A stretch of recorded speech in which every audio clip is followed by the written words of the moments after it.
Hi, my name is Courtney and my presentation is on Patricia Hearst. So, who is Patricia Hearst? On February 4th, 1974, 19-year-old Hearst was kidnapped by the Symbionese Liberation Army, also known as the SLA, from her off-campus home in Berkeley, California. For ransom, as Hearst's parents were very wealthy, they were instructed from the SLA to immediately donate $70 worth of food to every poor person in California. When you do the math, this values out to be 90,000 bags and also around $2 million that were donated for this ransom. Instead of returning to her parents on April 3rd, 1974, Hearst communicated with the public that instead of returning home like she was supposed to, she communicated to the public that she had joined the SLA. There were many crimes committed while Hearst was part of the SLA. On April 15th, 1974, Hearst and the SLA robbed the Hibernia Bank in San Francisco. On May 16th, 1974, about a month later, she was found to be at a Los Angeles sporting goods store in a parked car outside. She had sprayed the storefront with an automatic gunfire, which led SLA members to escape from a shoplifting charge.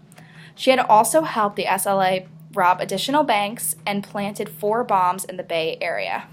16 months later, Hearst was arrested by the FBI and charged with the armed robbery.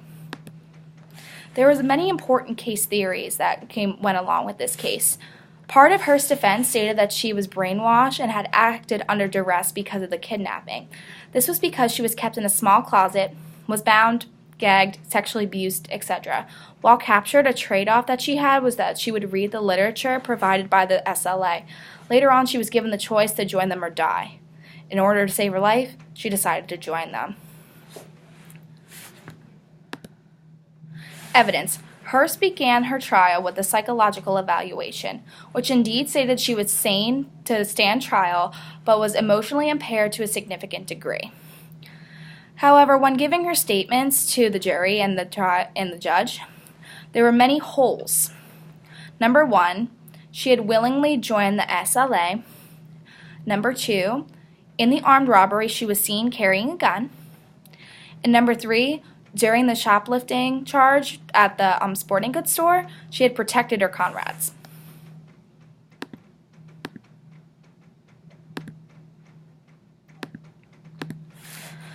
The critical evaluation of the criminal justice system for this case was a little different than most. With the help of her defense attorney, F. Lee Bailey, it was stated that Hearst had acted under duress.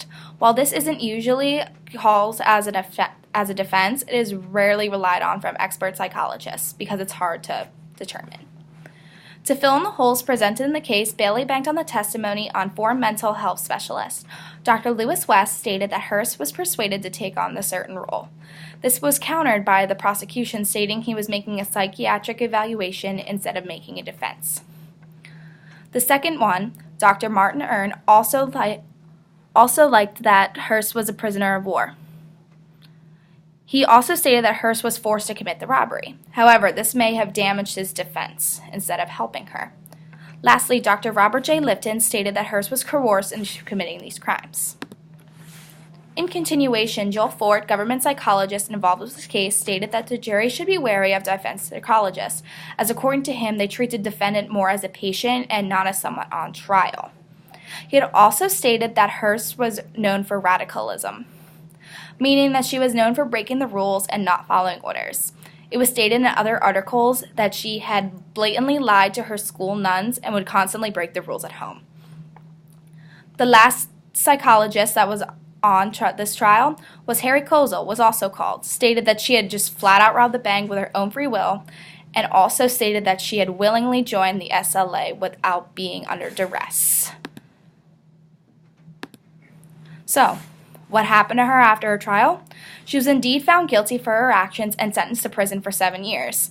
However, after 2 years in her sentence, it was commuted by President Jimmy Carter and she was released. On January 21st, 2001, on the last day of President Bill Clinton's presidency, she was given a full pardon. So, what do we learn from all this? For a possible implication to improve the criminal justice system, while this trial seemed to be a spectacle, the case ultimately helped the legal system achieve a just outcome for Hearst and society. Because of this, it should be noted to improve the system in hopes it doesn't happen again with the counts of duress and psychological evaluations. Hope you enjoyed this presentation. Bye now.